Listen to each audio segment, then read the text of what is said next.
Hello guys, welcome back to my YouTube channel. In today's video, I'm going to show you how to use a voice changer on Xbox without spending a dime. So step 1, get the voice changer. First, grab a voice changer app on your phone or PC. I recommend voice mode for Windows or voice changer with effects. If you are using Android, these are totally free and work great.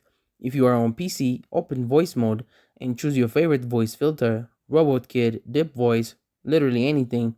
Step 2, connect to Xbox Party. Now, connect your PC or phone to your Xbox Party using the Xbox app. Log in with your Xbox account, go to the party section and join your friends. Chat from here.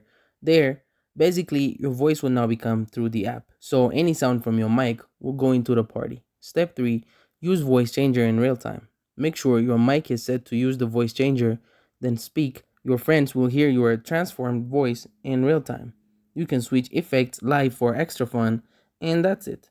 Now you control your friends, host themed game nights, or just have fun sounding wild on Xbox. Thank you guys for watching this video. If this video was helpful, don't forget to like and subscribe to my YouTube channel.